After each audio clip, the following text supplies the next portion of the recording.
క్యాంటీన్కి వచ్చి భోజనం చేస్తున్నారు. రెగ్యులర్గా వస్తుంటారా? ఈరోజు వచ్చారు? రెగ్యులర్గా వస్తుంది. రెగ్యులర్గా వస్తుంటే అన్నా క్యాంటీన్కి రావడానికి కారణం ఏంటి అసలు? 5 రూపాయలకి అన్నం దొరుకుతూ ఉంది. ఈ ఎండలో కష్టపడుతున్నాం, రూపాయి కోసం పని చేసుకుంటున్నాం, తక్కువలో భోజనం దొరుకుతుంది. అదే బయటకు వెళ్ళామంటే 120 రూపాయలు పార్సల్ వచ్చేసేసి 5 రూపాయలకి 2 టోకెన్లు తీసుకున్నామంటే 120 రూపాయల భోజనం దొరికినట్టే. పగలంతా ఎండలో తిరుగుతూ ఉంటాం కాబట్టి 120 రూపాయలు పోయాయంటే మనసుకు బాధే ఉంటుంది. కాబట్టి క్యాంటీన్కి వచ్చి తీసుకోండి, చాలా హ్యాపీగా ఉంది. భోజనం కూడా బాగుంది. ఉంటుందా భోజనం ఇక్కడ? సూపర్ ఉంటుంది. ఏం చెప్తారు? చంద్రబాబు నాయుడుకి ప్రతి పేదవాడి కోసం ఈ పథకం పెట్టారు కదా, అన్నా క్యాంటీన్ అనే పథకాన్ని తీసుకొచ్చారు. ఆయనే తీసుకొచ్చాడు మన రాష్ట్రంలో.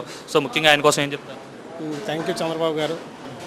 మీరు ఈ పథకం పెట్టడం వల్ల మాలాంటి వాళ్ళు చాలామంది బ్రతుకుతూ ఉన్నారు. ఎందుకంటే అన్నం పెట్టడం అన్నపూర్ణతో సమానం. ఏమి ఇచ్చినా అయిపోయినా అన్నం పెట్టమని చెప్పేసి అని అంటారు.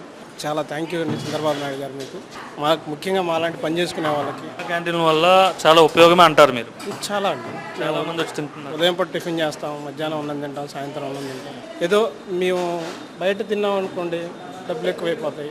ఆ మిగిలిన రూపాయి ఏదో ఇంటికి వెళ్ళిపోతుంది. మాకు ఏదైనా డోకరాలు కానీ ఇంట్లో ఏదైనా అవసరానికి కానీ తెచ్చుకుంటూ ఉంటాం. మరి గవర్నమెంట్ మంచి మనసుతో ఈ పథకం ఇవ్వడం వల్ల ఖచ్చితంగా ఇక్కడే తినాలంటున్నారు.